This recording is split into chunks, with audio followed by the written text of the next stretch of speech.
Folks, Black Star Network is here. Hold no punches. I'm real revolutionary right now. Support this man, Black Media. He makes sure that our stories are told. I Thank you for being the voice of Black America, Roland. Stay black. I love y'all. All momentum we have now, we have to keep this going. The video looks phenomenal. See, there's a difference between Black Star Network and Black-owned media and something like CNN. You can't be Black-owned media and be scared. It's time to be smart. Bring your eyeballs home. You dig?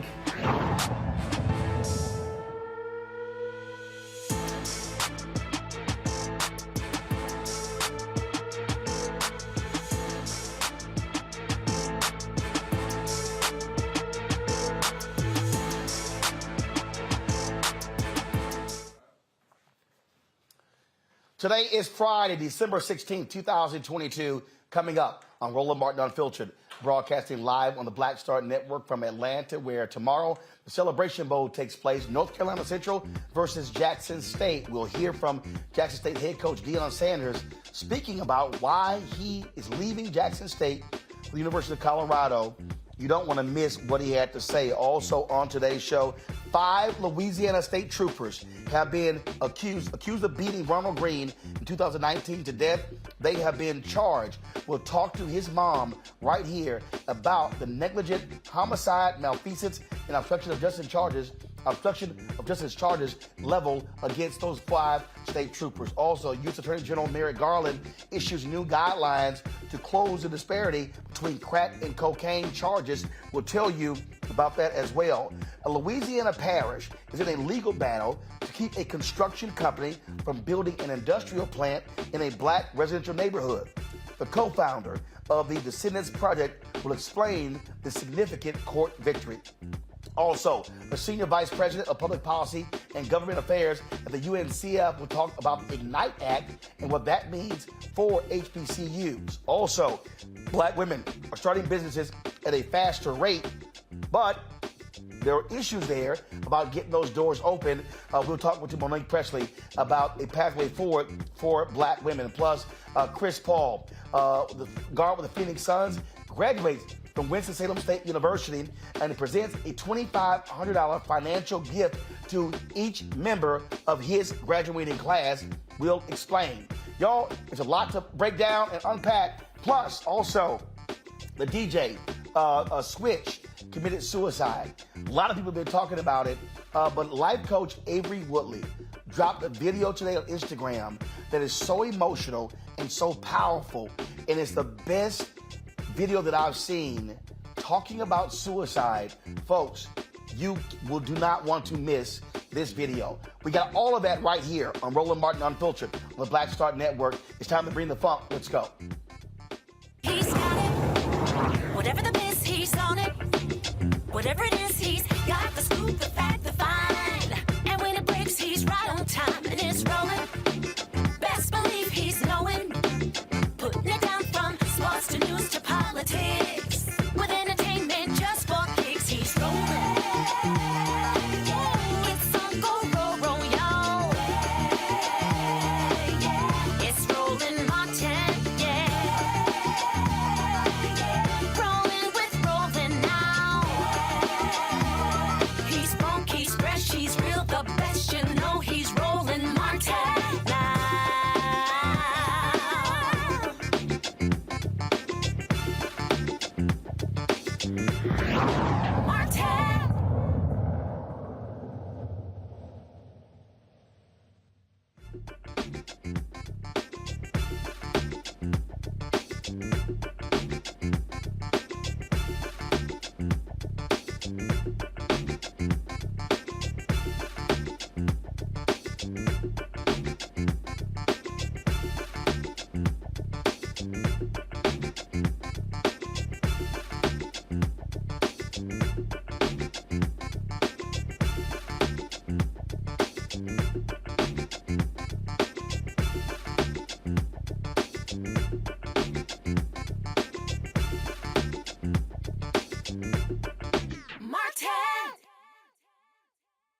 Folks, there's long been a disparity in this country between crack cocaine and powder cocaine. The sentencing has changed multiple times. It used to be 100 to 1 under President Obama. It went from 100 to 1 to 14 to 1, but there's still a disparity. Well, today, U.S. Attorney General Merrick Garland announced that they are trying to reverse decades of this disparity. And so what he has done is instructed federal prosecutors to end sentencing disparities in cases involving the distribution of crack and powder cocaine. Again, since the 80s, the law has treated crack cocaine, which primarily impacts African Americans, differently than powder cocaine, which is primarily used by white Americans. So what's going to happen is this move is going to eliminate the current mandatory minimum federal sentence. Now, the national policy for possessing 28 grams of crack cocaine triggers a minimum prison sentence of 5 years compared to 500 grams of powder cocaine. Joining us right now is Regina LaBelle, the Addiction and Public Policy Initiative Director for an O'Neill Institute for National and Global Health Law at Georgetown University Law Center. Also, North Dakota Congressman Kelly Armstrong joins us as well. Glad to have both of you here. I want to start with you first, Regina, because, look, we've been covering this issue, and it has always been nonsensical to have a different sentencing for crack cocaine and powder cocaine when both are cocaine. Yeah, I mean, we've been at this, as you said, since 1986. For 4 decades, we've had the sentencing disparity. And as you mentioned, you know, we went from 100 to 1 to 18 to 1, and now we have an opportunity. There's action in Congress that would make this permanent to get rid of the disparity, because what the Attorney General did today was excellent. And it sends a message to prosecutors about this. However, if you have another attorney general, that attorney general could revise it. It also doesn't make it retroactive. So the legislation that's currently pending in Congress, the Equal Act, would do that. It would eliminate the crack cocaine powder disparity, and it would also make it retroactive. I testified on this issue last year in Congress before the Senate Judiciary Committee when I was acting director of the White House Office of National Drug Control Policy. And I was joined by Arkansas Governor Asa Hutchinson. And he knows what a disparity this is and what an injustice it is, and it's time for it to change. The thing that's weird here, Congressman Armstrong, is I don't understand why members of Congress have not seen how nuts this is. And the reality is the crack cocaine guidelines have disproportionately impacted African Americans, getting longer jail time. And it's crazy to say 28 grams of crack cocaine, 500 grams of powder cocaine. And then you talk about these long prison sentences. I mean, this has been detrimental to the black community in terms of tearing people away from their families. The U.S. House of Representatives passed it, I think, 361 to 66 over a year ago. That means the majority of Republicans supported a 1-to-1 disparity and doing retroactivity as well. So we've been negotiating. I've had great partners with Congressman Jeffries, Congressman Durbin, Senator Durbin, Senator Booker, and Senator Grassley. And I agree completely with the previous guest's statement. What Merrick Garland did is great, but it's not permanent. I actually wish he would have, if this memo was coming out, would have probably waited until after whatever gets attached to the omnibus bill gets attached, because we're working really hard to get the Equal Act onto our negotiated version of the Equal Act onto the year-end bill. So, Regina, if the House passed it, what's been the holdup in the Senate? Well, your guess is as good as mine. As I said, I testified last year on the issue, and there's been incredible bipartisan support in the House. I think the sticking point is, should it be 0 and should it be retroactive? I think there's no question that people acknowledge that the disparity needs to be reduced and that it's not science-based. But, the devil is in the details. Next week, we'll see what Congress comes out with in the omnibus bill. And but today, the Attorney General sent the right message to the prosecutors and also to people who were affected by this, as you said, families and people who have loved ones who've been disproportionately affected. That we're going to take this step. Yes, now Congress can take the next step and pass the Equal Act. Congressman, you talk about that there's still time for the Senate to make these changes. How much time are we talking about? Because you got the Christmas break coming up. So how much time do we have?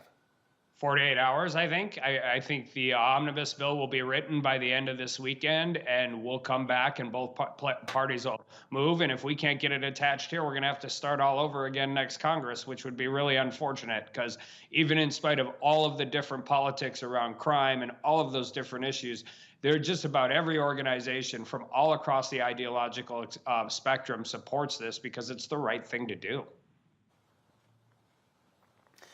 And Regina, we also know that when Congress makes these changes, it has an impact on what states do. Right. I mean, actually, Governor Hutchinson was saying that in Arkansas, he actually got rid of the disparity. So a lot of the states have already gotten rid of this disparity, because the states have seen that not only doesn't it prevent drug use, it also costs them a lot of money to incarcerate people over time. So they're putting that money into what it should be used for, which is preventing youth substance use and keeping people who have a substance use disorder, getting them into treatment as opposed to putting them into jails or prisons where their conditions often deteriorate.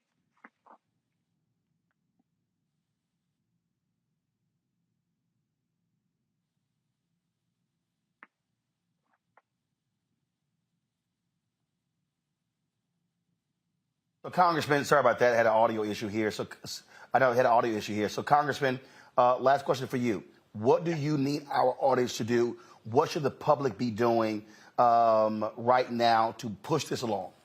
Keep the support, keep the pressure on. Let's keep moving forward. Everybody knows where it's at. We've been negotiating. Like I said, there's been a group of senators, bipartisan on both sides. We just need to get it in there. We need to get a negotiation, and we need to make sure that we're moving forward. And I think it is really important because states that have sentencing guidelines often look to the federal court, the ones that haven't done it. So this is a really big deal, not just for federal sentences, but for people all across the country. And it's a really big deal for people who have these unbelievably long sentences from something that happened when they were 19 and have the opportunity to get out and get back to their families, see their kids, see their parents, and become members of society instead of sitting in 47-year prison sentence for a nonviolent crime they committed when they were 19 years old. Agree 100%. Regina, LaBelle, thanks a bunch. Congressman Armstrong, thanks a bunch. We appreciate your efforts on this issue. Thank you. Thank you. I want to bring my panel in. Kelly Bethea, communications strategist. Michael M. Hilltop, host the African History Network show. Joe Richardson, civil rights attorney. Joe, I want to start with you. Again, I mean, these laws have been so discriminatory, have had such a negative impact on African Americans. And it goes to show you the racism that has existed when you literally have cocaine. And it's crazy. You could have 30 times more of powder cocaine, and you're getting the same sentence as crack cocaine. 28 grams to 500. It's crazy. I mean, we are still dealing with the effects of the so-called war on drugs. It's too bad. It's unfortunate. And, in one of Bill Clinton's true weaknesses, which was called a strength, he was a great triangulator, which meant that he would go and steal things that Republicans would normally do, so he could look a little less democratic or a little less liberal. It was always popular to be hard on crime. And so therefore, when we was ending welfare as he knows it and as we know it, and then doing the crime bill, there were things that came from that war on drugs, which goes over some period of time, that we're still trying to undo. They would do it bad, in taken one step, but it seems like coming all the way back, you got to take 4 or 5 to get just as far. Meanwhile, back at the ranch, you've destroyed families generationally. And now here's Congress, where the House knows that it's the right thing to do, and it's got bipartisan support. But I suspect that, there's something to be said for trying to get past that 60-vote threshold. Here we go again, filibuster, et cetera, et cetera, et cetera. So it has been devastating. It's been devastating for a long time. I think the thing that is good, I don't know if they're going to get it done in 48 hours, but the thing that is good is that there does seem to be bipartisan support this time around, and perhaps maybe there's a backdoor opportunity for this to get done in a Congress that's not so Republican on the House side, where moderates that are Democrats and Republicans could actually work together on something that has a bipartisan basis of support. And the thing here, Kelly, when we talk about this disparity and the impact, let's just be honest. You have a much different Congress today than you had when Bill Clinton was there, or even when President Obama was there. And this is the thing where we talk about how voting matters. When you're able to have more progressive voices, the size of the Congressional Black Caucus today is different than it was 20, 25, 30 years ago. And so the work of activists has also been critical in changing the viewpoints of a lot of these Republicans who were opposed, and a lot of also these conservative Democrats. You're absolutely right. But another component that I don't want to say was missed, but is something worth talking about, is these congressmen, these policymakers now are finally admitting that they have people in their lives, either immediately or, on a tangent, who experienced something regarding the crack epidemic, who experienced something regarding the cocaine epidemic. So it's hitting closer to home now. It's not some boogeyman out there like how it was with weed or with cigarettes or anything like that. You have people now who are intimately affected by this tragedy of legislation, being that somehow, some way, there's a difference between crack and crack. Or cocaine and cocaine. So it's not so much that people are finally realizing it or whatever. It's the closer it hits home to you, the more likely something is going to change. And yes, it's selfish. Yes, it is self-centered, but that's just the way the cookie crumbles. Thankfully, it's crumbling a little bit faster now. Thankfully, Merrick Garland also realizes that this was just bad policy and wants to change it. But I'm grateful for the progression that has happened in recent decades regarding this line of legislation, because it really is ridiculous that the discrepancy was so large and so blatantly discriminatory against Black people. Michael. Yeah, Roland, Attorney Joe Richardson really hit on something that's really important. He said the war on drugs goes back decades before the 1994 crime bill, which is signed into law September 13th, 1994. Actually goes back to June 17th, 1971 under Richard Nixon. And we're going to see the U.S. prison population quadruple from about 1970 to 1993. It goes from about 300,000 to 1.3 million. And John Ehrlichman, who was Richard Nixon's domestic policy advisor. An interview was shared in the April 2016 issue of Harper's Bazaar Weekly. It was called Legalize It All. The article was written by Dan Baum, journalist Dan Baum, and he quoted John Ehrlichman as saying that the war on drugs was really a war on the anti-war left, the hippies against the Vietnam War, and the African-American community.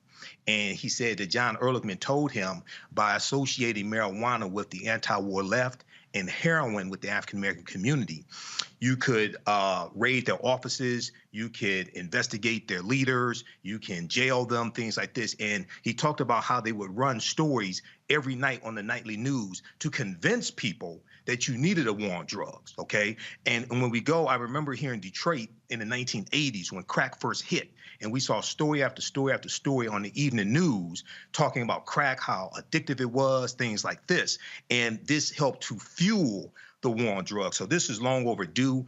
And for those that say the Congressional Black Caucus don't do anything, I just want them to understand that Senator Cory Booker of the Congressional Black Caucus is a co-sponsor of the Equal Act bill as well. So this is extremely important and it's long overdue.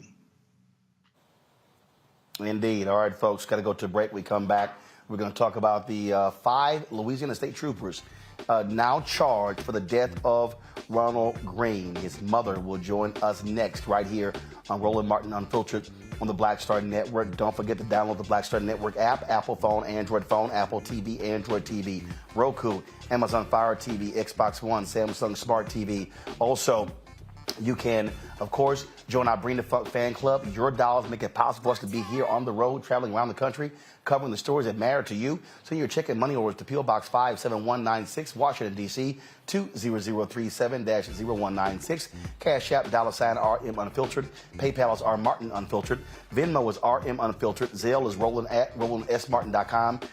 Roland at RolandMartinUnfiltered.com. And, of course, be sure to get a copy of my book, White Fear, How the Browning of America is Making White Folks Lose Their Minds. Available in all bookstores, online at Amazon, Barnes & Noble. Get it from Target. Also, download a copy from Audible. And, folks, if you're watching on YouTube, hit that like button. We should easily be over 1,000 likes. Do the same thing on Facebook, on Twitch, on Instagram. Show your love for this show. We'll be right back.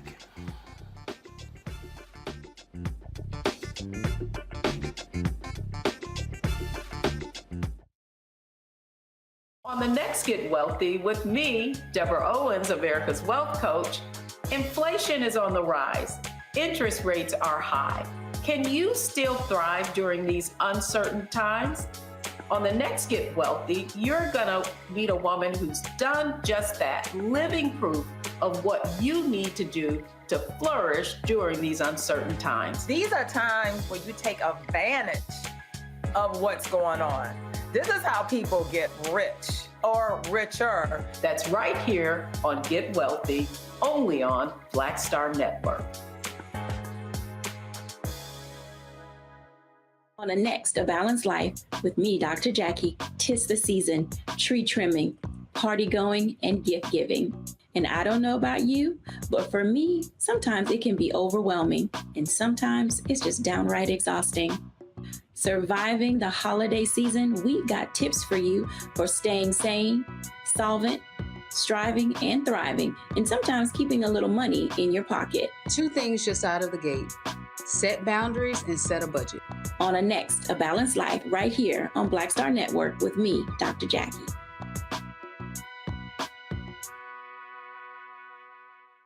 Hi, I'm BB Winans. Hi, I'm Kim Burrell. Hi, I'm Carl Payne. Hey, everybody, this is Sherry Shepherd. You're watching Roland Martin Unfiltered, and while he's doing Unfiltered, I'm practicing the wobble.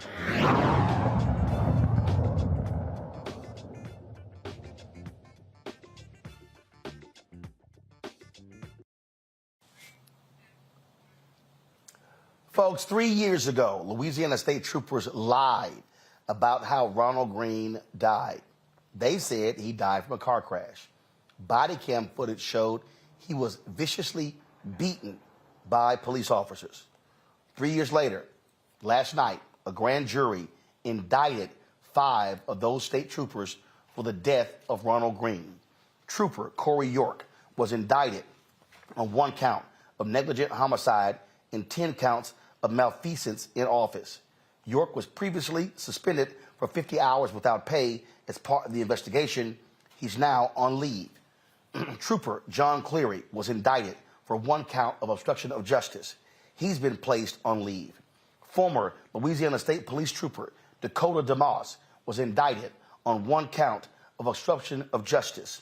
DeMoss was fired last year after arresting him in a separate excessive force case in which troopers beat another black motorist following a high-speed chase.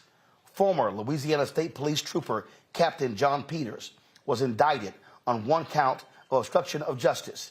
Peters retired last year after acknowledging he approved use of force reports that glossed over another black motorist beating without reviewing the video. Chris Harpin was indicted on 3 counts of malfeasance in office. He was also placed on leave.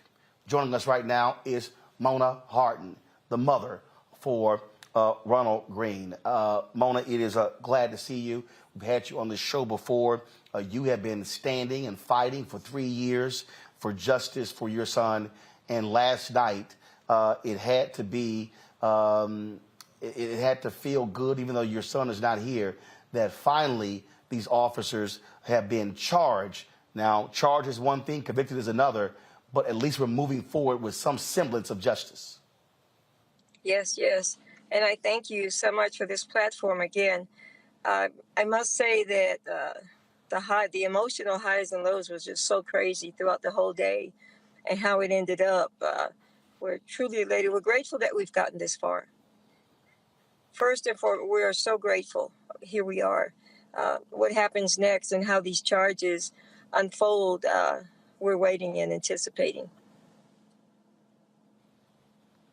And yesterday was, again, you kept waiting and kept waiting. In fact, we were supposed to have you on the show last night, and the decision had not come down. And surely you and others were just hoping and praying that the right thing was going to happen, because all too often, in so many other cases, families have been disappointed their loved one has been killed by cops, and those cops walked free.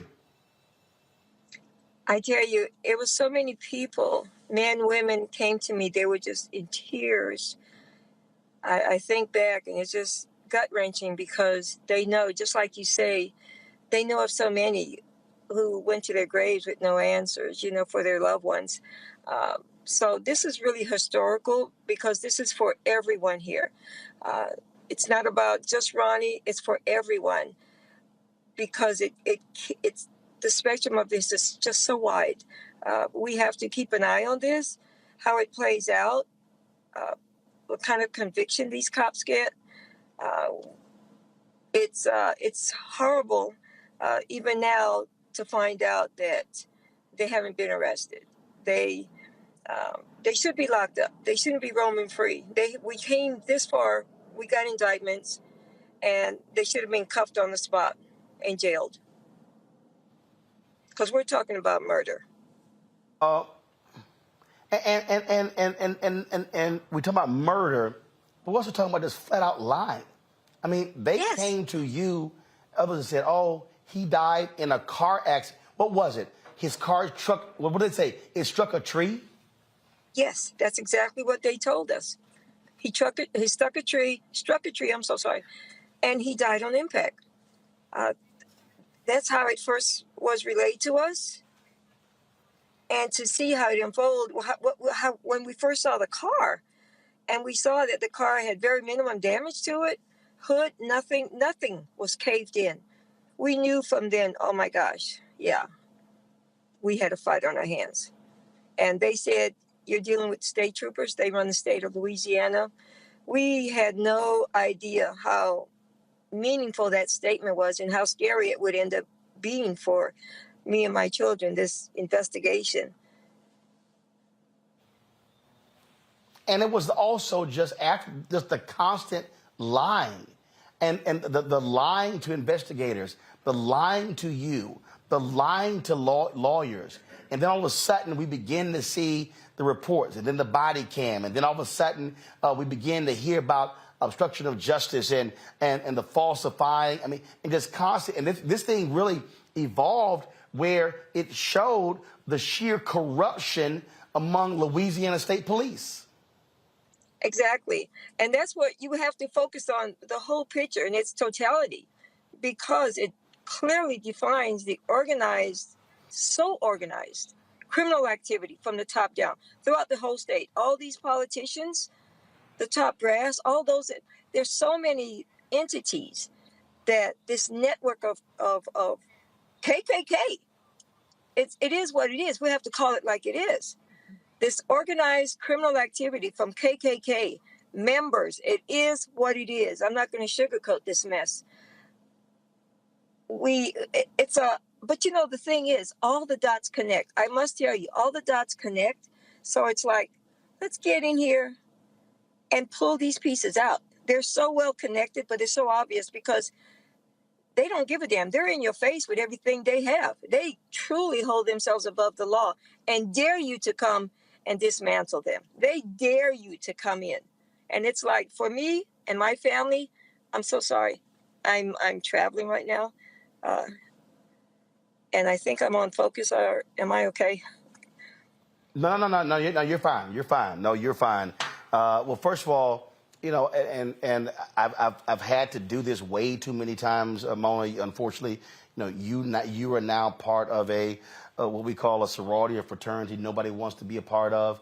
And the crazy thing is, and let's just be honest, without you fighting, without the community and the protests and the organizing, we wouldn't be at this day. If it was not for your vigilance and the people out there in the streets, these Louisiana State Troopers, they would have been able to get away with this, and this thing would have been covered up by their fellow officers. Yes, sir. Yes, sir. And I must tell you, there's people throughout California, Arizona, all over. Kansas City, they're ready to get on there, call to action, because they're furious for the fact that we found out after the fact that these cops, that we went this far and they're still there. They're still at home. It's crazy. And so many people were just so upset that regardless of how far we get, you're still dealing with the corruption, because you have these lawyers, these politicians, these whatever they have, these big brothers above them that are steady giving resistance of holding their own accountable. But these people, I'm here to tell you, it's like, they're like, give us numbers, we're going to call wherever we have to call. Lamar Davis, because Lamar Davis should have cuffed him. I don't understand. I just don't understand. We have what we have, but you still refuse to hold them accountable, lock them up. They should be locked up, because we're talking about murder. Indeed. Mona Harton, we appreciate it. Again, sorry for your loss, but we appreciate your fight and for your fight for accountability in this case, and we're going to continue to see this story through its conclusion. I tell you, stay tuned. We're not through. We are not through. I'm proud to say. Because what we do for everyone. All Thank right. you. We appreciate it. That's right. Thank you so very much. Kelly, I'll start with you. You know, we've been on this story from day one, and just the constant lying is what gets me. Just straight lying. I mean, I can only imagine what this mother is going through, what several mothers have had to go through in the course of this journey of police officers just lying about what they do to their Black sons and daughters. It is absolutely disgusting. It is just,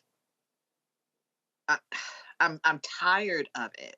I don't know how else to describe how fatigued and drained I am of it. And if I'm drained of it, I can only imagine how these parents feel, how these family members must feel that their loved ones are no longer here at the hands of law enforcement, who have constantly not only lied, but been protected by way of their lies. It is the ultimate betrayal of public trust, of that social contract between someone who is supposed to be protecting you and yourself as a citizen. I just have no words outside of me just praying that she finds the justice that she deserves, that her son deserves, that her family deserves, because of the atrocities of this police department. The thing here, Joe, is, and this is what we talk about all the time, that blue line covering for themselves. The Louisiana State Police, they were going to get away with this. It was not until that body camera footage was released. I mean, they just said the man died in a car crash. He was beaten to death. Yeah. And this is why I'm not saying body cameras are the be-all to end-all. But this story is why every law enforcement officer should always have a body camera on. recorded at an absolute minimum, and really, it's interesting. We watch some trials and we cover them sometimes, and they talk about how, the experts come and try to explain the context for a body cam in terms of what you saw you didn't see. That actually came up in the trial of the Dean trial recently. Unfortunately, he was convicted of something. But that being said, it's interesting how, imagine, at the risk of answering a question with a question, how comfortable, and I mean that word when I say it literally, must they have been to do what they did, to understand how comfortable would they have had to have been to do what they did? They knew they weren't going to get caught. They knew that this system was created to protect them and to comfort them. That is the word. They didn't have a minor amount, any amount of discomfort whatsoever with lying, with cheating. Tape disappeared for a couple years. Everybody was still working, and just about until an indictment the other day. Everybody's still working. They had every belief and expectation that this system that was made to protect them would continue doing so. And unless it was for the great determination of a focused mother and a focused group of people, media like yourself, making sure we're drawing attention to this issue while the tide is turning somewhat. There's still an expectation, but while the tide is turning somewhat, I mean, even in Fort Worth, they fired the guy right away. Here, these guys were still working.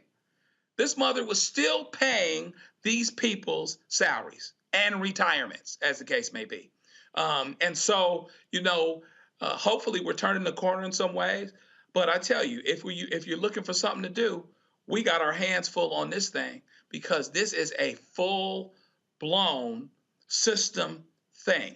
They had every expectation that they would be protected, and it's not over yet. We'll have to see what happens with the jury, et cetera, but at least people can see. It's not a foregone conclusion that police could never be wrong. There was a time when that was the case, and even when they were wrong, it was about what you could see. There was no film. There was no nothing. That's why the body cam was so important. That's the reason why they didn't want it uncovered. But here we are, and by faith, with faith and works, we'll continue to get where we need to get, so that these folks, the ones that are alive, 4 out of 5 ain't bad, or 5 out of 6, whatever it is, get convicted like they should. Michael, the point that Joe makes there is it. They knew we can get away with this. Yeah, and what's interesting here is the 46-minute body camera footage. It came from the body camera of Officer DeMoss, Dakota DeMoss, and he lied and said that he was fighting for his life against Ronald Greene. Okay, now Ronald Greene was tased 7 times with the stun gun.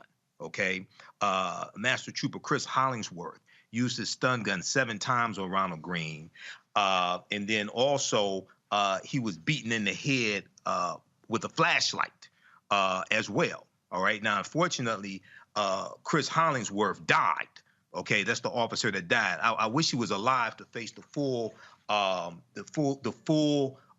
weight of the justice system on him. But if it had not been for this 46-minute body camera video, we would not be here with these charges. So hopefully every last one of these officers face the stiffest penalties. Hopefully they're convicted, face the stiffest sentences. And, this is why body cameras matter. This is why prosecutors matter, okay? And this is why elections matter as well. Indeed. Folks, hold tight 1 second. Go into a break. We come back. We'll stay in Louisiana, and we'll talk about a community group that's been fighting an environmental project for a very long time. They recently got a court victory. We'll explain exactly what that is. Also, folks, Avery Woodley, life coach, we've seen her on our fitness segments. She put together a powerful and emotional 7-minute video talking about of the suicide of prominent DJ and dancer Twitch. It is one that you do not want to miss, where she gives her personal testimony about what she endured when she almost decided to commit suicide. We'll have that for you right here on Roland Martin Unfiltered on the Black Star Network. Back in a moment.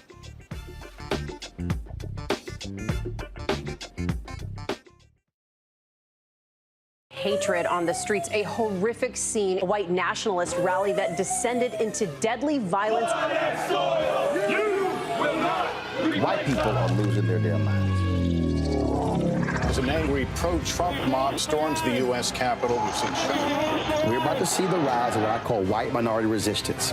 We have seen white folks in this country who simply cannot tolerate black folks voting. I think what we're seeing is the inevitable result of violent denial. This is part of American history. Every time that people of color have made progress, whether real or symbolic, there has been what Carol Anderson at Emory University calls white rage as a backlash. This is the rise of the Proud Boys and the Boogaloo Boys. America, there's going to be more of this. Here's all the Proud Boys, guys. This country is getting increasingly racist in its behaviors and its attitudes because of the fear of white people. The fear that they're taking our jobs, they're taking our resources, they're taking our women. This is white fear.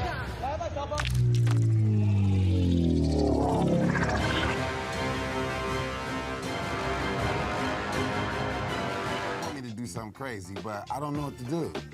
I'd rather just sit here. Hi, this is Cheryl Lee Ralph, and you are watching Roland Martin, Unfiltered. I mean, could it be any other way? Really? It's Roland Martin.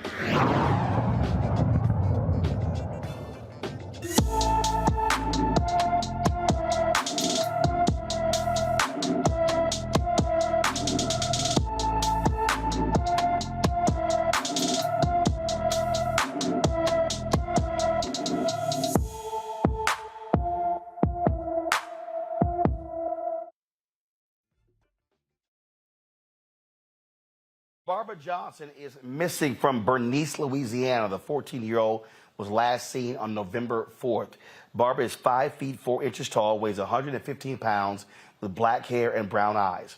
Anyone with information about Barbara Johnson should call the Bernice, Louisiana Police Department at 318-285-9933, 318-285-9933. Let's go to Georgia with the Secretary of State, Brad Raffensperger. Guess what, y'all? He wants to end the state's election runoffs. He's calling on lawmakers to end general election runoffs when the legislature reconvenes in January. The move comes after 2 high-profile Georgia Senate runoffs. Georgia lawmakers are considering lowering the threshold for winning to a 45% plurality or using ranked choice ballots for voters. Raffensperger made this statement in a news release about his decision. Georgia is one of the only states in the country with a general election runoff. We're also one of the only states that always seems to have a runoff. I'm calling on the General Assembly to visit the topic of the general election runoff and consider reforms. Now, here's what happened here, Michael. They changed the law years ago to stop black people from winning. That's why they actually have the runoffs. And so now all of a sudden, let's now change it again. I kept warning people. Warnock wins. They're going to try to figure out another way to change what's going on here because they don't like losing.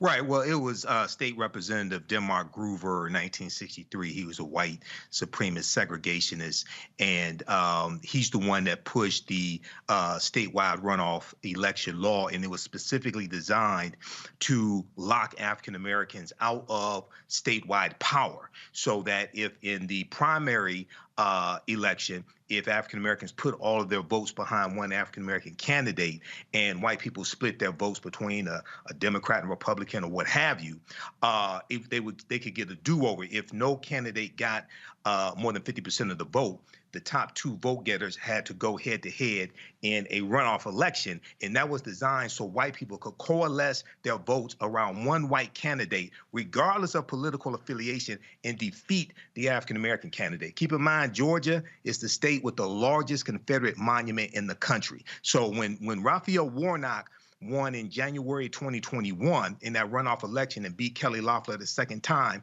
he pissed off a lot of white people, especially Republicans, because he defied the odds, okay? Stacey Abrams, Nsé Ufah, Black Voters Matter. So then he comes back around and he beats their black candidate, who's white supremacy through ventriloquism, Herschel Walker, okay? So now they're trying to figure out how to skin a cat again, okay? And how to undermine the African-American vote. So this is why we can't fall for the okie doke. We have to defeat them every step of the way. You know, it's so funny here, Joe, that he's now saying, let's get rid of the runoffs. And I'm sorry, you want to lower to 45%? Wow. But I just keep trying to tell people, these folks are going to keep trying to rig elections so they can be guaranteed to win. Obviously, somebody got in a room and said, now listen, how do we win? And, you know, he probably got some opposition from the folks he was talking to when they were there behind closed doors. He said, wait, now, hear me out. This is what we do. We get rid of the runoff, but we pull it down to 45%. So if we can have enough bottleneck at the beginning where not everybody that can vote gets out to vote, then we can win on that general election ballot. So clearly, some way or other, they believe that's going to benefit them. Of course, to say that now you just need 45% is interesting, but I think that the same thing that can make you laugh or end up making you cry. We have to continue our urgency as it pertains to voting. We cannot let that go away. And, you know, no matter how hard it gets, we have to continue to make sure that that's a priority so that however they change the game, we got to jump over two things instead of one. You know, they're going to go back to the poll tax they effectively had with some of this other stuff that they're doing, the voter ID stuff and things like that. Whatever it may be, we have to make sure that we're there and we meet this challenge with that urgency every single time. If we meet the challenge with the urgency every single time, then I don't expect a problem. We're going to have to still fight in the courts. We're going to have to still fight, you know, no problems that we can't overcome. But it is certainly interesting that they're trying to change the game. It must be nice to be in a position to have a moving target and to change your rules when it's convenient for you. But I don't think that it'll come out the way it needs to ultimately anyway, if we stay urgent. And look, we deal with this constantly on this show, Kelly, and how they roll. And you know, they're going to keep trying to narrow as much as they can. But we just got to be prepared to outvote them every single time. You got to be vigilant when it comes to people who like to change the rules of the game to benefit them each and every time. I'm going to echo the sentiments of the panel, the rest of the panel I think it's funny how they only want 45% now, as if Democrats can't get 45% first or anything like that. I mean, it's laughable how much bending over backwards they are willing to do in order to at least think that they could possibly have a shot. It is amusing to me, but it's also scary because if you don't remain vigilant, if you think that this is over just because Warnock is in office now, you got another thing coming. Like, there's still other elections coming up. There's always going to be another election coming up. There's always going to be democracy on the ballot. So as long as democracy is on the ballot, we need to get to the polls and make sure that the games that they play aren't going to be detrimental to us. Indeed. Folks, today, Adam Kinzinger, who is leaving Congress, the Illinois Republican, blasted his party, calling it bankrupt and morally corrupt, but he also slammed them for their racism in his final speech as a member of Congress on the House floor. Watch. Following the tragic Oklahoma City bombing, former President George H.W. Bush publicly refuted those who used fear to gain support. In stark contrast, our leaders today belittle and in some cases justify attacks on the U.S. Capitol as, quote, legitimate political discourse. The once great party of Lincoln, Roosevelt, and Reagan has turned its back on the ideals of liberty and self-governance. Instead, it has embraced lies and deceit. The Republican Party used to believe in a big tent, which welcomed the tired, the poor, the huddled masses yearning to breathe free.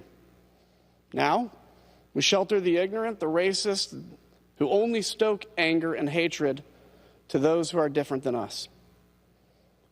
Our constituents voted us in based on our beliefs, but we cannot use our faith as a sword and a shield while ignoring the fact that we are all children of God, that we are all Americans.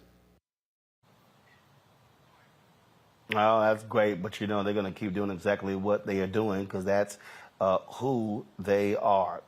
Folks, state of California, they are closer to deciding the issue about reparations.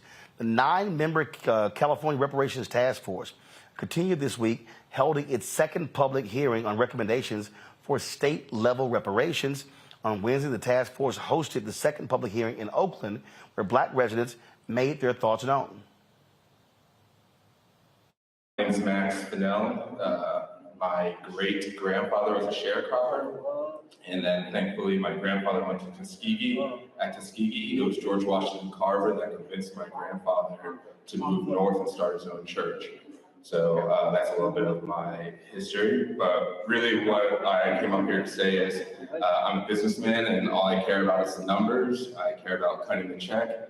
One of the things that you said is we don't necessarily have a name. Some of us do kind of refer to us as foundational Black Americans. If you're hanging out on the Twitter Spaces, you might know that. But one of the things I wanted to touch on that you said, I think you said it was an $872 billion reserve fund, right? Price tag, which if everyone, each Black American, I think it's 2,282,144 Black Americans in California, if everyone was a foundational Black American, then equally everyone would be paid $300,082. So to give us some numbers for us to be thinking about, if there's $872 billion sitting around, and we know not all 2 million people are going to be foundational Black Americans, we can at least come close to that $380,000 number. On top of that, I think it's very important that there's debt forgiveness, land, and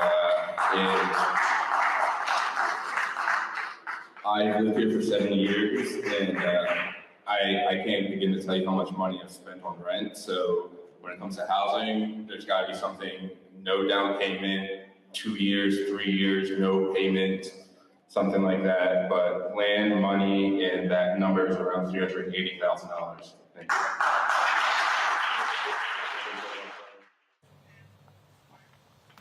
Task Force Chairperson Camila Moore has not set a dollar amount or the form of reparations. The task force is set to have the final report issued in June of 2023. Folks, when we come back from this break, life coach Avery Woodley releases a video on the social media today with regards to the suicide of the DJ and dancer Twitch, which has shocked so many people. The outpourings of grief since the news of the death of the 40-year-old happened just a couple of days ago. Her personal testimony is also one that is so powerful that we wanted to share that with you. And we'll do so next right here on Roland Martin Unfiltered on the Black Star Network. Later in the show, we'll hear from Deion Sanders at speaking at today's news conference for the Celebration Bowl taking place tomorrow here in Atlanta, where he talks about his decision to leave Jackson State. We'll have that for you as well. So lots more to cover on the show. Don't forget, folks, if you're watching on Instagram, if you're watching on YouTube, hit the like button. Facebook and all of the platforms do the exact same thing.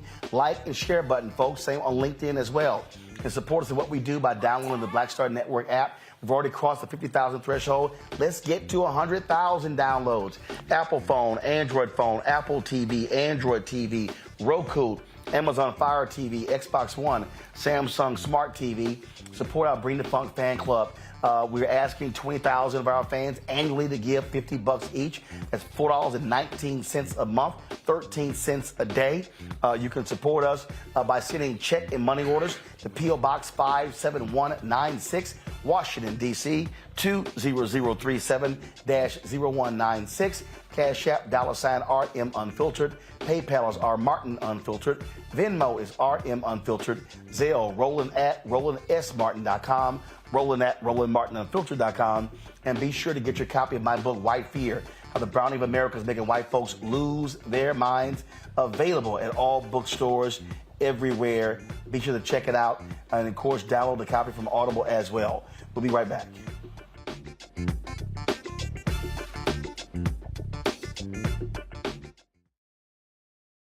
I am on screen, and I am representing what a black man is to the entire world that's gonna see this.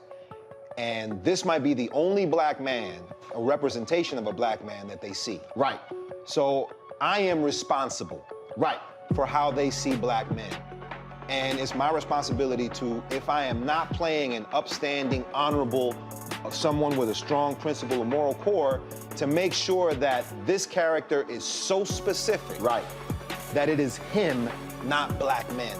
And I wish that more actors would realize how important their position is as an actor of color, playing people of color on screen. Because there are people that see us all over the world in these different images that we portray. And not everyone knows black people to know, yes, that's not all.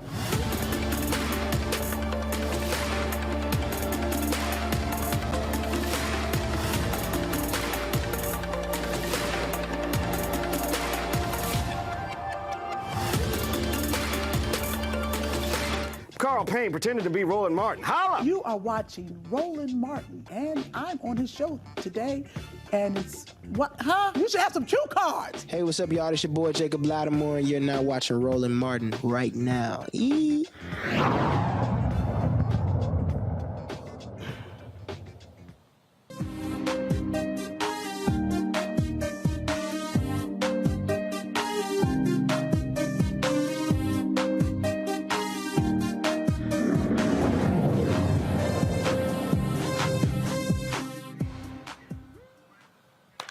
There's a bill moving through Congress the UNCF and others have really been focused on. It's called the Ignite HBCU Excellence Act.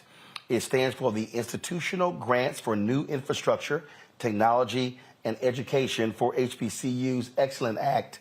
It establishes a grant program to support long-term improvements of historically black colleges and universities. Joining us right now is Rodriguez Murray, the Senior Vice President of Public Policy and Government Affairs for the UNCF. Rodriguez, glad to have you back on the show. So if this act is passed, what will it do for HBCUs? Sure. And Mr. Barton, thanks for having me back on again. What this would do would be building new buildings on HBCU campuses. Alumni, those who appreciate the campuses, they've all said that they wish the facilities were better. And the only way to do that is to make sure that there's an influx of money that's focused on infrastructure, focused on the physical facilities, as well as making sure that the broadband is right for our students and making sure that there's a campus that's fit for the students of tomorrow on each one of our historically black campuses. It's important that there's a federal investment made for this reason. And the reason for that is because if that doesn't happen, then we won't have it. There's been a systemic wave that has kept investment out of our institutions and away from our students. And we have to make sure that the federal government is first in line to help alleviate this inequity. And we know that it's going to be paid for because our institutions, even though they only enroll 10% of all black students in the country, and they're only 3% of all of the higher education institutions, the vast majority of the black middle class and the vast majority of the successful black professionals come from our institutions. Over 40% of the members of Congress, HBCU grads. Well over 50% of all black doctors, HBCU grads. Over 50% of all black public school teachers, HBCU grads. Over 60% of all black dentists, HBCU grads. The list goes on and on and on. Almost all the black judges, most of the black lawyers, all HBCU grads. And so the investment in our campuses will be paid for many times over by the product that we put out. And there must be something magical happening on those campuses, because even with 10% of all black students enrolled, we tend to have such better outcomes than institutions with many more resources than us. And so this particular act, first of all, how much in resources are we talking about? If we get it passed this year, and by the way, in your opening, you said it's moving through Congress. As a matter of fact, it's actually stalemated, and our outcome is unclear if we're actually going to achieve the passage of the act and have it signed into law this year.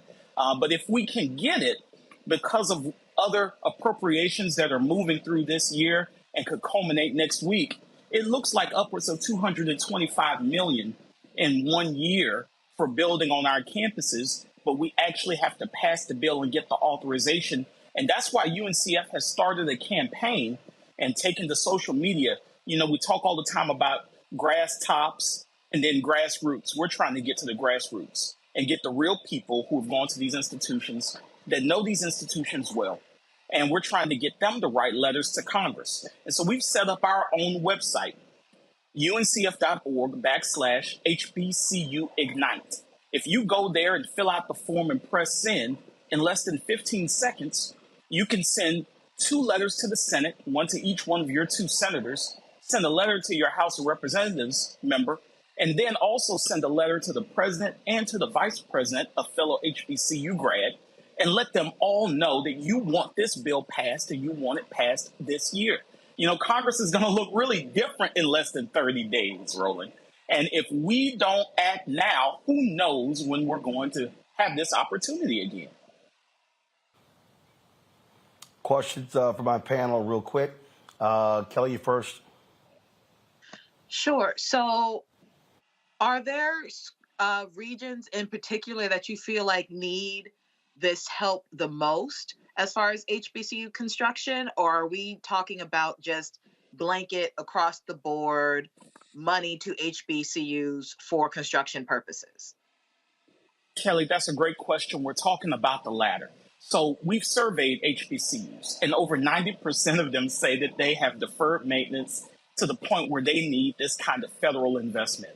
And so with over 90% of the more than 100 HBCUs saying they need this investment, we're talking about investments for the HBCUs all across the country, talking from Pennsylvania all the way down to Florida, and from Georgia all the way over through to Texas and Oklahoma. All the institutions need this kind of help.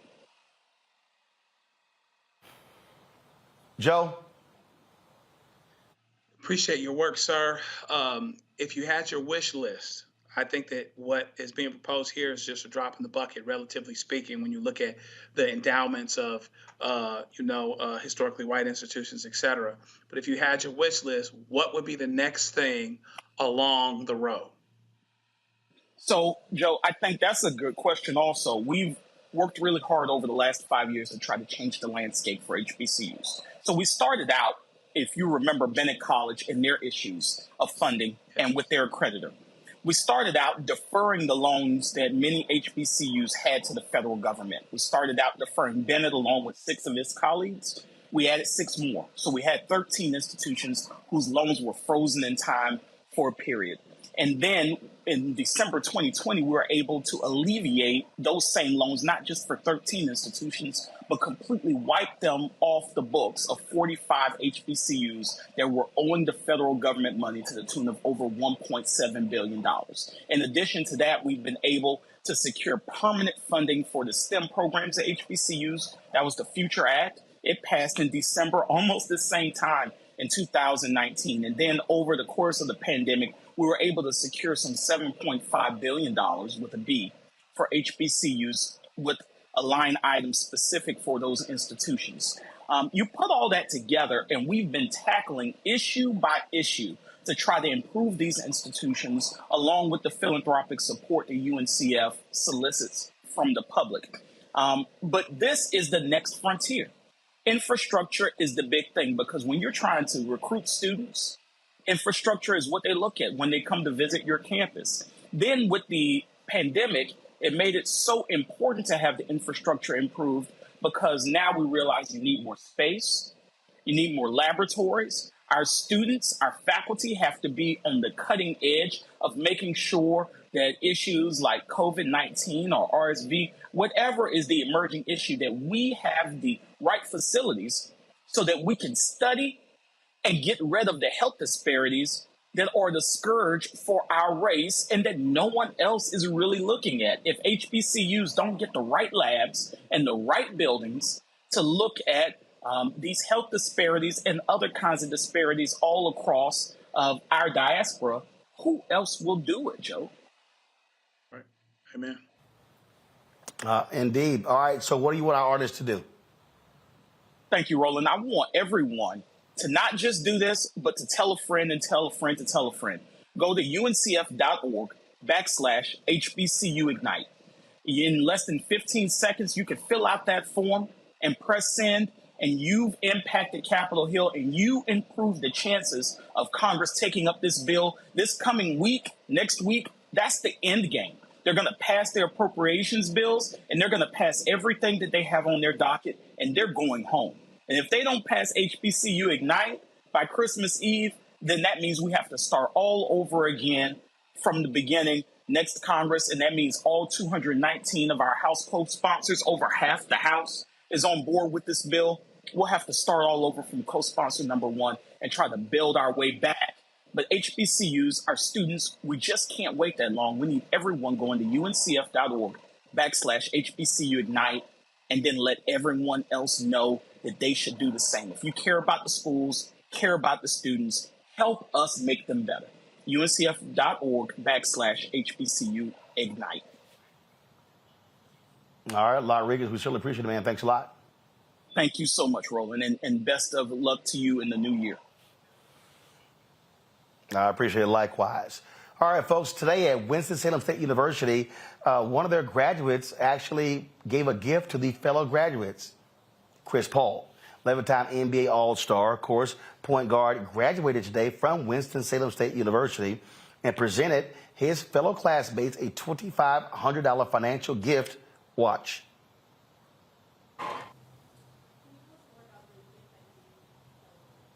Yes, absolutely. Greenwood Bank is a black-owned bank, and I keep saying it. I promise you we were listening at the graduation, but I was having a lot of conversations with some of my classmates because they had questions, rightfully so, and if I'm there, I want to try to answer them as best as possible. And we got a chance to start talking about financial literacy.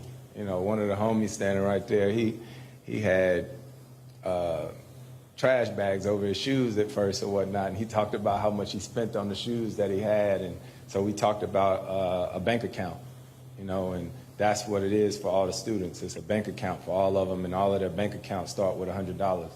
And I always say this, when you think about schooling or whatnot, when I would be in class and we would have conversations, we'd be talking about, at some point it was always going to come down to finance, right? Because that's one of the things that I don't think we get educated on enough, myself included. And so just to start them on the right track or whatnot, or help out as much as I can to have them understand the importance of finance and Greenwood Bank, I'm grateful for it. So the Chris Paul Foundation, again, partnered with the Bank of Greenwood, a black-owned digital banking platform to give each graduate a total value of $2,500. And again, Paul, of course, graduated today with his bachelor's degree in communications. That is pretty cool right there. All right, folks. I'm going to go to a break. When we come back, Deion Sanders speaks at the Celebration Bowl, talked about why leaving Jackson State, but also Coach Avery Woodley drops an amazing video of folks talking about suicide, her own personal story, as people still deal with the reality of Stephen Boss, and also known as Twitch. He was a DJ with Ellen DeGeneres, co-host, dancer as well. taking his own life at the age of 40 years old. We will show you what she had to say. You don't want to miss this, folks. It really, really, really is a powerful, powerful testimony.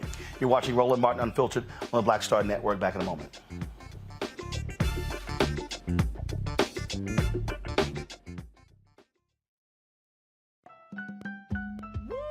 We're all impacted by the culture, whether we know it or not. From politics to music and entertainment, it's a huge part of our lives, and we're going to talk about it every day right here on The Culture with me, Faraji Muhammad, only on the Black Star Network.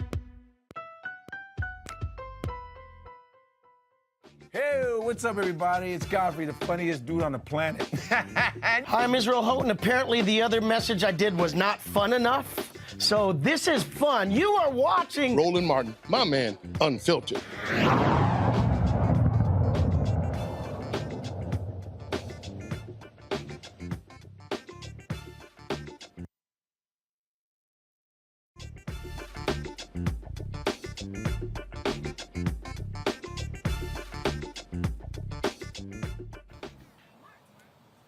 All right, folks, welcome back to Roland Martin Unfiltered. So many people have been just shocked and stunned at the death of Stephen Boss. 40 years old, went by, of course, Twitch. He was a DJ, he was a dancer. People, so many knew from the Ellen DeGeneres show. Took his own life a couple days ago, folks. Just a few days after him and his wife celebrated their 9th anniversary. And I've seen a lot of people out there talking about his passing. People have been shocked and stunned by it. But Avery Woodley, you've seen her on our show several times, posted a video on Instagram today, and I shared it on all of my platforms, Instagram, Twitter, and Facebook, and LinkedIn as well, TikTok, where she said people need to have more empathy and understanding of those who go down this path and sometimes don't come out on the other end. And she shared her personal testimony, and here it is. I know there are a lot of people who do not understand suicide. And when we hear about someone passing away due to suicide, you will hear and see comments that say, well, they had this and that going on. What was so bad that they had to take their own life? What about their spouse? How could they? What about their children? What about the people that love them? How could they do that? They are so selfish. Or we also look at their success and things that they actually have, what their house looks like, what their cars look like, maybe even what they look like physically. And we'll say they had everything. Well, do wealthy people not pass by suicide, or successful people not pass by suicide, or what you view as an attractive person pass away by suicide? But it just goes to show how detached we are. And in a world where we are so connected, we are so disconnected. We are less human than we have ever been. We lack empathy on so many levels. And I was at one point one of those people. I didn't understand suicide. I didn't understand how somebody could be so weak or so selfish to take their own life, until I got to a point in my life where I was so low and darkness was all around me, and I was in a spot that no one could reach me. My kids couldn't reach me. My family couldn't reach me. All of those people that loved me were not able to reach me. And at one point, I felt like the only way to escape the darkness and the only way to stop the pain was for me to somehow leave here. My daughter was 2 years old, and I thought about leaving here on her 2nd birthday because the pain was consuming me. That's how low and how dark it got. And I had to dig so deep. And I was so tired of fighting, and I was so tired of being strong, and I was so tired of putting up this front around people as if everything was fine, everything was okay. I was what I would have considered, and what I refer to when I talk to people, the walking dead. I was a zombie. certain people knew something wasn't right. One of the reasons why I have a fear of cameras, like before I make a video, I have to like psych myself up, is because for so long, when I was in a world where cameras were around at times, I never wanted to be on camera because I knew somebody would find me out. I knew that there would be a moment where the cameraman would take his lens and capture a look on my face or capture a look in my eyes, and somebody out there would see it and know how broken I was. And they would know that I was putting up a front. And at that moment, I didn't want anybody to know. I was so used to hiding it. And when you do that, it consumes you. It consumes you. And we have to understand that not everybody makes it out of that dark place. Not everybody is going to win that fight. And unless you've been in that spot, and unless you have literally, you're not fighting for your life, unless you have literally had to fight for your fucking soul, it is so hard to understand. That is one of the hardest things. It is the hardest thing I have ever had to do. I don't wish that spot on anyone. It has given me a level of compassion and empathy that I never knew was possible, because before that I was so hard. I was so rigid. And so now when I see stories about someone who passes due to suicide and someone who was tired and who was exhausted and who wanted to ease the pain, my heart goes out to them. I've been there. I get it. And I don't wish that experience on anyone, but I mean, if you don't soften your hearts, if you don't open up, you will learn. You will learn and you will understand, because it will touch you or it will touch someone close to you. So this is just a reminder, especially now during the holidays, that we just need to all be more human. That was, again, I texted Avery and told her how proud of her I was for her to actually post that. She recorded as an audio recording and put all that together and to tell that story. A lot of people have been unwilling to share their stories. Tyler Perry talked about him dealing with depression and pain and trauma and trying to take his life twice, not succeeding. Michael, Terrell Terry, a 2020 first-round pick of the Dallas Mavericks, announced on Instagram yesterday that he was retiring because of overwhelming anxiety. Mm-hmm. And in the wake of Twitch's suicide, a lot of people have just been saying, but I mean, I don't understand. I mean, we're watching these videos and you're showing the family and the fun. And again, it was about 7 or 8 days ago, him and his wife celebrated their 9th wedding anniversary. It was almost a month ago, November 24th, around Thanksgiving, where they posted about, I think he posted a photo saying how he was just happy and thankful for life and family and love. And this happens. And what Avery laid out, I think, is so important. We've got to stop thinking that because somebody has money and fame and a big house and a great family and all of that, or if they don't, that everything is just wonderful and perfect. It simply isn't.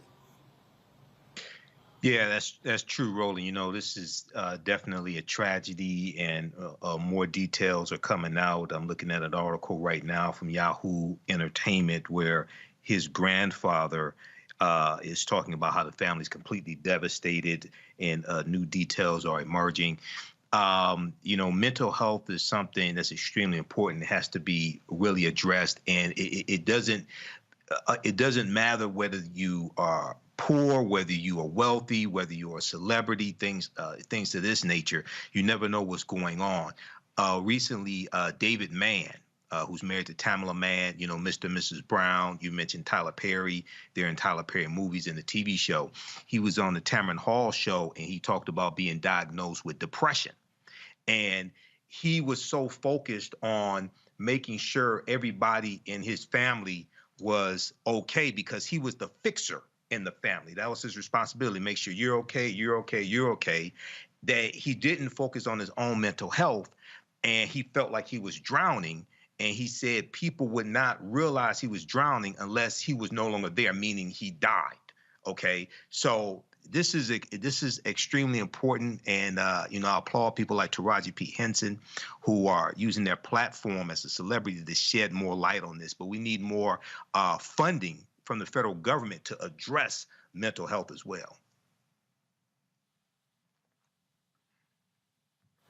You know, Kelly, I had a friend who works for a company. Actually, it's labor union, and was really going through some tough time. And I said, pick the phone up, call your HR department, and get help. You're paying for it.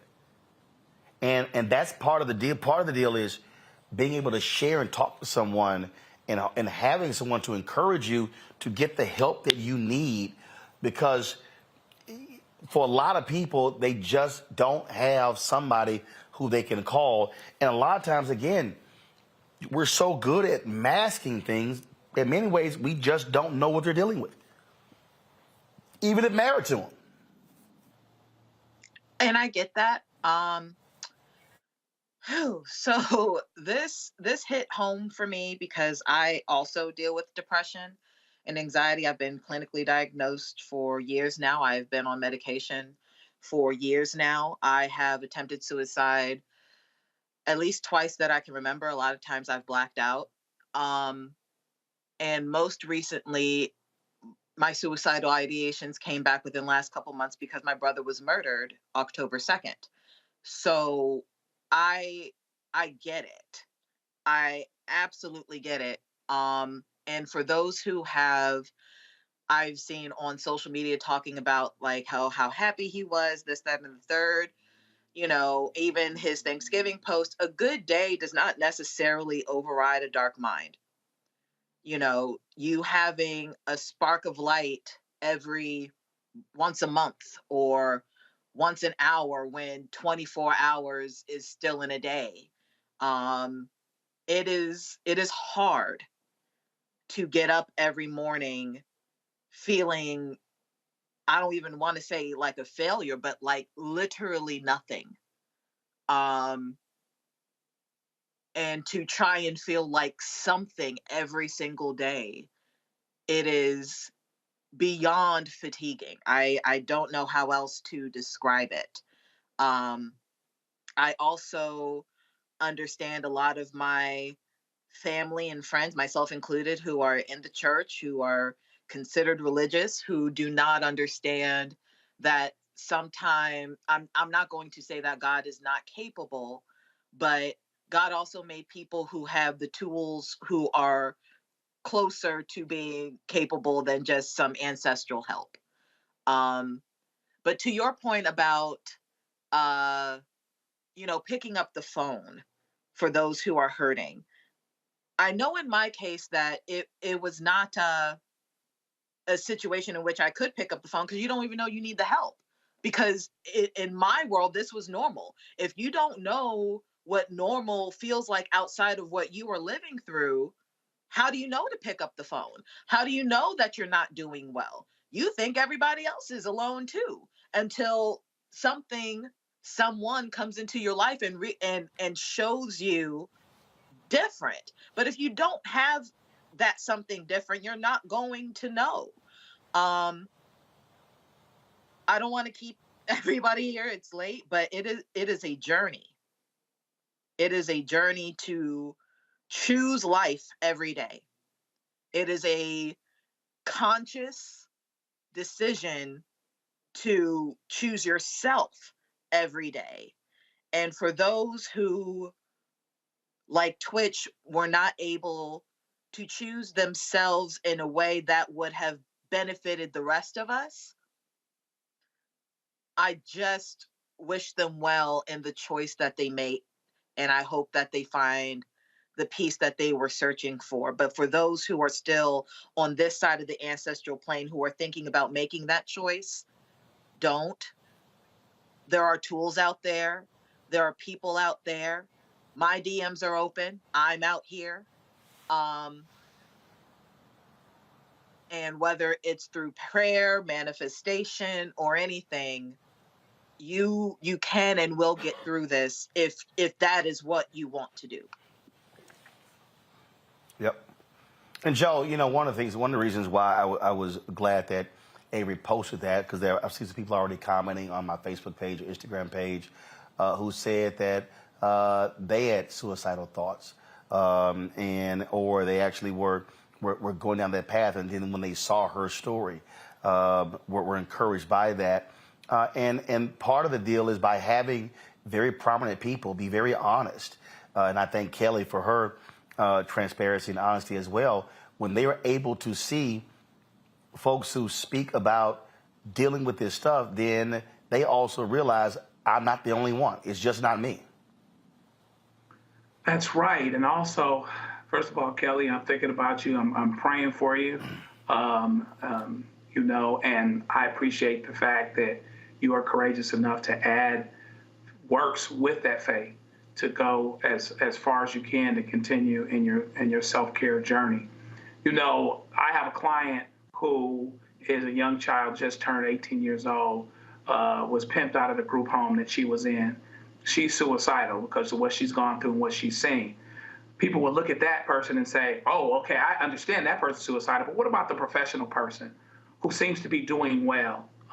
We have to continue to fight the stigma. I don't think it ever ends of understanding that, you know, being okay, there's more to meet than meets the eye to the notion of being okay. You know, we looked at Twitch's post on Thanksgiving with his wife, and we figured, oh my God, where did this come from? Came from a place. I've represented clients who have committed suicide, not necessarily connected to the cases. There's people from our high school class that have committed suicide. It's all over us. It happens to educated people. It happens to people that are uneducated, people that it's not supposed to happen to. And so what we have to do is do the best we can to be as intentional as possible. So when somebody like Kelly says something, somebody like the video that you showed, when someone says something, you know, you can't really take people where you haven't been.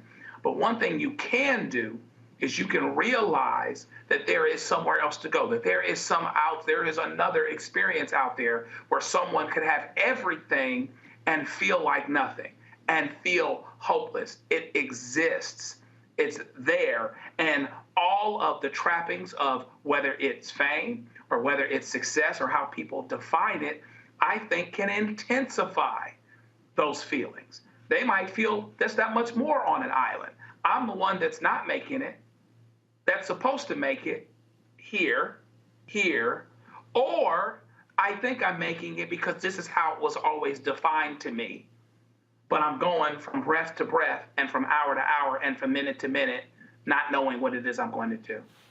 We have to continue to talk about this as much as we possibly can and be a help and have some sensitivity and have some compassion of the fact that there are other experiences out there where people are just barely hanging on, whether you think they should be hanging on or not.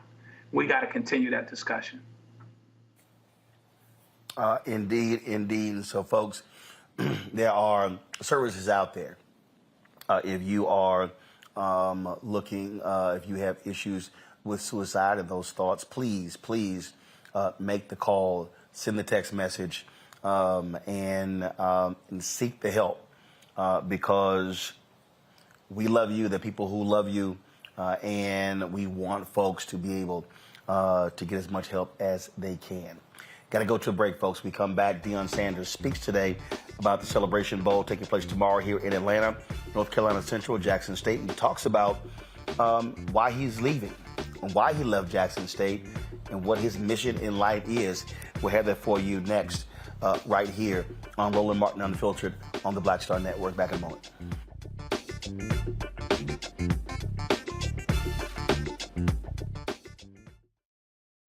talk about blackness and what happens in black culture, we're about covering these things that matter to us, speaking to our issues and concerns. This is a genuine people-powered movement. There's a lot of stuff that we're not getting. You get it, and you spread the word. We wish to plead our own cause.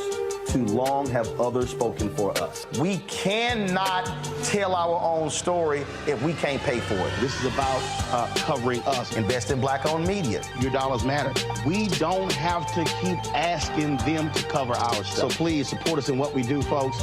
We want to hit 2,000 people, $50 this month, raise $100,000. We're behind 100,000, so we want to hit that. Y'all money makes this possible. Check some money orders. Go to P.O. Box 57196, Washington, D.C. 20037-0196. The Cash App is $RM Unfiltered. PayPal is R Martin Unfiltered. Venmo is RM Unfiltered. Zelle is RolandSMartin.com.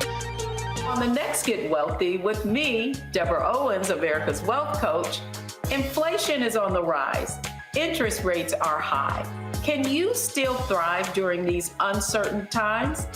On the next Get Wealthy, you're gonna meet a woman who's done just that, living proof of what you need to do to flourish during these uncertain times. These are times where you take advantage of what's going on.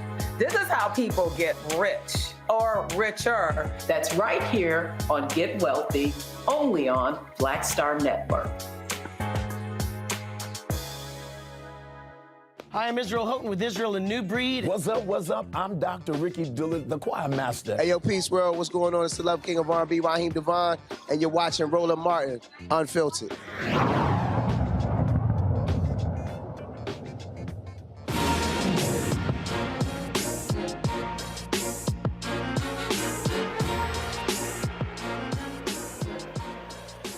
All right, folks, big game tomorrow on North Carolina Central Eagles, Jackson State Tigers, MEAC versus the SWAC in the Celebration Bowl, airing at noon Eastern on ESPN. Today, both teams held their news conferences, and Deion Sanders addressed the issue of him leaving Jackson State after 3 years to become the head coach of the University of Colorado, HBCU, to PWI.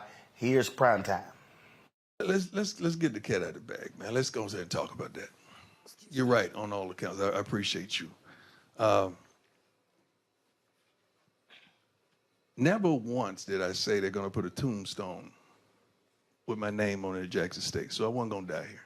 Y'all know that. Everything I said I would do, I did. Everything I said I wanted to happen, I tried my darnest to make it happen. We've exceeded, I think, expectations in some realm. But when I don't fit into someone else's plan and purpose, now there's ridicule. But you forgot about my plan and God's purpose. That's where the dysfunction comes. I reached a point where I said to myself, we're going to go out there and recruit another great class, and we were, and TC will, and we're going to win again. So at what point do we keep dominating that you don't get mad at us for dominating? Because it's a level of dominance where you start to turn. And I felt that. We start to get tension from our own people because you're dominant and you start saying, well, that's prime. He can recruit that. We ain't got that. We don't have this. We heard that last night. You're 4 and 5 stars. Yeah, because we recruit those and they sign. But it comes a time that that's not what it's all about for me. I'm a winner. I've always won. I'm going to win. Y'all know that if you've done your homework. But it's bigger than that. It's about increasing enrollment. It's about the safety of students. It's about going to the next level, not just in football. I would love to go to another conference. Is the rest of the school ready? Is the baseball team ready? Is the basketball teams ready? Or just the football team? See, you make it just about football, and it's not just about football to me. It's about our trainers and kids that the fire alarms may go off and not being turned off at 3:15 in the morning. It's about people that may not have the proper safety on a campus that they should. I'm not just talking about Jackson State, I'm talking about everywhere. So the things that I want to accomplish, I can't do it by just being the darn football coach and winning games. I can't do it. And I reached a point where I had a real conversation. with the Lord. Now, it's funny how you believe the Lord when he said to come here, but you don't believe me when I tell you the Lord may tell me to do otherwise. It's like my God is talking to you about me. I don't think he works like that. But it's so much more that I can't do because that's not my occupation. I'm a football coach and a darn good one. And name one thing in football that we haven't accomplished that I said we would. But it's bigger than that. And until we address these underlying issues that nobody wants to talk about, ain't nothing gonna change. Football, yes. But what else is gonna change? And I'm a change agent. That's what it's all about to me. Because I'm not just attached to the football players, the equipment persons, the trainers, the academic persons, everybody on campus. When we leave, you're gonna find out what all we did. Because they don't really talk about the positivity until we go. You'll find out what all we did for Jackson State and all we wanted to do for Jackson State. I just pray to God that in all that get some understanding on change and where change really starts. And it does not start in the football department. I thought it was good. That was a moment, wasn't it? Yeah, Coach Sanders. Thank you, Sam, for clapping me up. All right, folks, we're going to be live streaming tomorrow morning from the Fan Zone, 10:30 a.m., partnering with Coca-Cola. Look forward to that. We'll be attending the Celebration Bowl, and then we'll have the post-Celebration Bowl coverage on Monday, powered by General Motors. So look forward to that on Roland Martin Unfiltered. So cannot wait for that to happen. All right, folks, black women, they start businesses at a faster rate than anybody else, but many of them are running into significant challenges when it comes to growing their businesses. But Monique Presley wants to change this. She's offering Launch with Monique Presley. The setup, 3-day coaching seminar for entrepreneurs and future entrepreneurs who want to set up their businesses for sustained success. Monique joins us right now. A lot of people out there, they say they want to be the boss, but don't know really what that requires. Absolutely. And Roland, thank you so much for having me on your show. It feels like the first time. No, we as Black women, we're preeminent, right? In so many things. We have the most education. We are the most employed. We have the largest number of people who are entrepreneurs. Our demographic, more entrepreneurs from 2014 up till the current day. But we also have the largest number who are not sustaining our businesses for 5 years, which is the magic number that determines whether you're going to be successful as a business owner or as an entrepreneur or not. And that's the part that I want to change. We get in business out of necessity. You know, emergency, right, begets invention. So we get in business because we're the ones who figure it out when nobody else can. But then how do we stay in it? And so for me, my answer is, I want you to be set up the right way, not just Black women, but anybody who's looking to start a business, grow a business, scale a business, sustain a business. We've got those answers. Roland, during the pandemic, you came to my Be the Boss seminar online, and you were a blessing. You're going to be one again this next week. I appreciate you. But you came and shared what entrepreneurship is really like, what your mentality has to be, what your vision has to be, how you have to put some arms around your vision, how you have to structure it, how you have to be prepared for the downtimes as well as the uptimes. And we're offering that again. If you don't know what EIC stands for, we've got you. If you already have a business you've been in business for 4 years, but it's not growing and you're barely meeting budget, we've got you. If you have gone out of business and want to get back in, we've got you too. First of all, so when is it taking place and what time? So it's online, and it's this Tuesday, Wednesday, and Thursday, December 20th, 21st, 22nd at 8 p.m. Eastern. If people want to register, they can go to launchwithmoniquepresley.eventbrite.com. That's launchwithmoniquepresley.eventbrite.com. And if you're watching me now then there is a promo code for you. What's the promo code? RMU. You get 20% off your registration. There's general admission registration, and then there's VIP administration for all 3 nights, which gives you an opportunity to get question and answers, not just from me, but from my guests. Listen, they say there's going to be a recession, Roland. I don't know if I believe them or not, but what I know is this. Even if there is a recession, the recession does not have to hit our doors. We can be prepared. We can have multiple streams of revenue. We can have successful businesses. We can have backup plans. And I don't want you to just have the kind where you are operating a business out of your kitchen, but you don't have no certificates, you don't have no insurance, you don't have no risk management, you don't have no plan, you don't have no savings, all of that. Sis, bruh, you just doing your best. We want to help you. We've got people like Roland Martin, Deborah Owens, the wealth coach, has agreed to come on.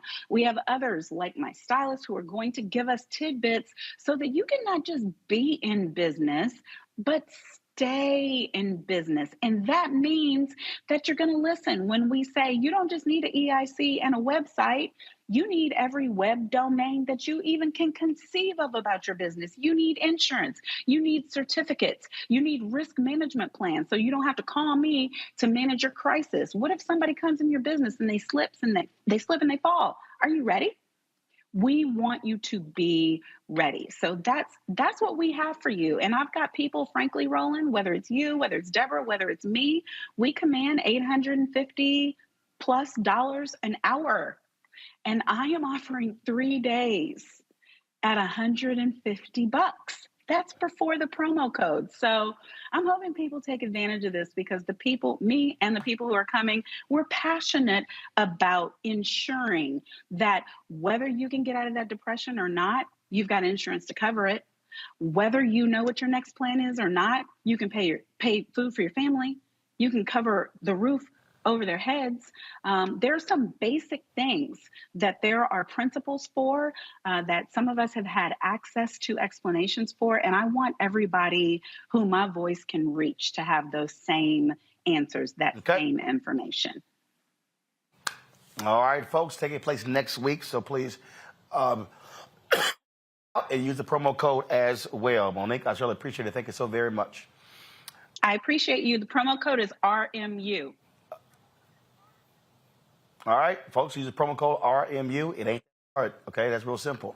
Michael, Joe, as well as, first of all, Kelly, sorry about that. This cough is, I know that. The cough is driving me crazy. Appreciate all of y'all being on the panel today. Thank you so very much for joining us. Folks, I'll be back in studio on Monday. Looking forward to seeing you on Monday. Thank you so very much, folks. We've been crazy busy here. So y'all might be wondering, like, oh my goodness, why did we come on late the last 2 days? Well, we also, while we're here, first we started the week with Operation Global Hope Forum, Sunday through Tuesday. Then, of course, we had the Coca-Cola event, the Celebration Bowl on Wednesday. We also been shooting episodes of Rollin' with Roland Season 2. So we had Lou Gossett yesterday, T.I. yesterday. That's why we started late today. I talked to Omar Dorsey. And then, of course, tomorrow morning, back with Celebration Bowl coverage. And so we pack a whole lot of stuff when we're here on the road, giving you the best content, frankly, that you're not seeing anywhere else. And so that's the kind of work that we do here because we know you deserve it. So please support us in what we do. Download the Black Star Network app, Apple phone, Android phone, Apple TV, Android TV, Roku, Amazon Fire TV, Xbox One, Samsung Smart TV. Also, please join our Breeding Funk fan club. Your dollars make it possible for us to do what we do. And of course, you can send a check and money order, P.O. Box 57196, Washington, D.C. 20037-0196. Cash App, $RM Unfiltered. PayPal's R Martin Unfiltered. Venmo is RM Unfiltered. Zelle, Roland at Roland S. Martin. Roland at RolandSMartin.com. Roland at RolandMartinUnfiltered.com. And of course, you can also get my book, White Fear. And YouTube, what y'all doing? 854 likes? Seriously? Okay, near 2,000 people. Y'all, we should easily have 1,000 likes. Okay? I got 40 seconds left. Hit the damn like button, y'all, so we can cross 1,000. This ain't that hard. Be sure to get a copy of my book, White Fear, How the Browning of America is Making White Folks Lose Their Minds. Available on all platforms, Target, as well as Barnes & Noble, and download it from Audible as well. All right, folks, we always end the show with our donors. We thank all of them for supporting us. We thank them so very much. Folks, I'll see y'all again on Monday. Remember, tomorrow, Celebration Bowl, 10:30 a.m. I'll see you tomorrow with our live stream. Holla!